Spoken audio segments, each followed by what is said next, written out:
क्या आपको पता है मृत्यु के बाद क्या होता है? मृत्यु के बाद आत्मा कितने दिनों तक भटकती है? कर्म के अनुसार अगला जन्म कौन सा मिलेगा? आइए इन सब के बारे में विस्तार में बताते हैं। गरुड़ पुराण में लिखा है कि धर्म के अनुसार जब किसी के घर में किसी की मौत हो जाती है तो 13 दिन तक गरुड़ पुराण का पाठ रखा जाता है। शास्त्रों के अनुसार कोई आत्मा तत्काल ही दूसरा जन्म धारण कर लेती है। किसी को 3 दिन लगते हैं, किसी को 10 से 13 दिन लगते हैं और किसी को 1.25 माह लगते हैं। लेकिन जिसकी स्मृति पक्की, मोह गहरा या अकाल मृत्यु मरा है तो उसे दूसरा जन्म लेने के लिए कम से कम 1 वर्ष लगता है। तीसरे वर्ष उसका अंतिम तर्पण किया जाता है। फिर भी कई ऐसी आत्माएं होती हैं जिन्हें मार्ग नजर नहीं आता है और वे भटकती रहती हैं। गरुड़ पुराण में बताया गया है कि आत्मा लगभग 13 दिनों तक उसी घर में निवास करती है। ऐसी स्थिति में यदि घर में गरुड़ पुराण का नियमित पाठ किया जाता है तो इसके श्रवण मात्र से ही आत्मा को शांति तथा मोक्ष की प्राप्ति संभव हो जाती है। इसके अलावा इसमें जीवन से जुड़े 7 ऐसे महत्वपूर्ण नियम बताए गए हैं जिनका पालन प्रत्येक व्यक्ति को बड़ी ही सहजता के साथ करना चाहिए।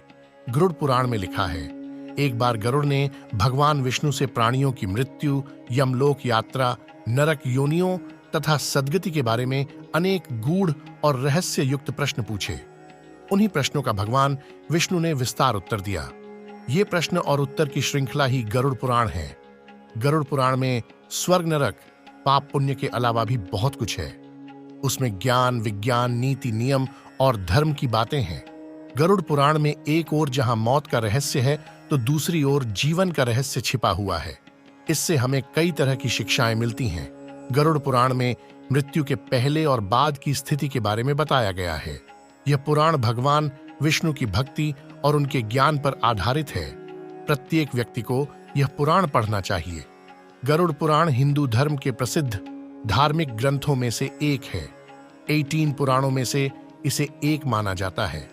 गरुड़ पुराण में हमारे जीवन को लेकर कई गूढ़ बातें बताई गई हैं जिनके बारे में व्यक्ति को जरूर जानना चाहिए। क्यों सुनते हैं गरुड़ पुराण को मृत्यु के बाद? इसमें मृत्यु के पहले और बाद की स्थिति के बारे में बताया गया है। इसीलिए यह पुराण मृतक को सुनाया जाता है। 13 दिनों तक मृतक अपनों के बीच ही रहता है। इस दौरान गरुड़ पुराण का पाठ रखने से वह स्वर्ग नरक, गति सद्गति, अधोगति, दुर्गति आदि कई तरह की गतियों के बारे में जान लेता है। आगे की यात्रा में उसे किन किन बातों का सामना करना पड़ेगा, कौन से लोक में उसका गमन हो सकता है, ये सभी वह गरुड़ पुराण सुनकर जान लेता है। गरुड़ पुराण में लिखा है कि मृत्यु के उपरांत घर में इसका पाठ होता है तो इस बहाने मृतक के परिजन यह जान लेते हैं कि बुराई क्या है और सद्गति किस तरह के कर्मों से मिलती है, ताकि मृतक और उसके परिजन दोनों ही यह भली भांति जान लें कि उच्च लोक की यात्रा करने के लिए कौन से कर्म करने चाहिए। गरुड़ पुराण हमें सत्कर्मों के लिए प्रेरित करता है।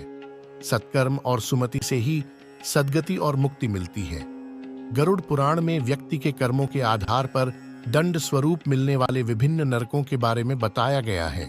गरुड़ पुराण के अनुसार कौन सी चीजें व्यक्ति को सद्गति की ओर ले जाती हैं, इस बात का उत्तर भगवान विष्णु ने दिया है।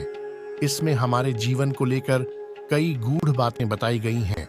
गरुड़ पुराण के 19 श्लोकों में से बचे 7000 श्लोकों में गरुड़ पुराण में ज्ञान, धर्म, नीति, रहस्य, व्यावहारिक जीवन, आत्मा, स्वर्ग नरक और अन्य लोकों का वर्णन मिलता है। इसमें भक्ति, ज्ञान, वैराग्य, सदाचार, निष्काम कर्म की महिमा के साथ यज्ञ, दान, तप, तीर्थ आदि शुभ कर्मों में सर्वसाधारण को प्रवृत्त करने के लिए लौकिक और पारलौकिक फलों का वर्णन किया गया है। पूर्व जन्म में जातक ने जैसे कर्म किए होते हैं उन्हीं के आधार पर वह पृथ्वी पर नया जन्म लेता है।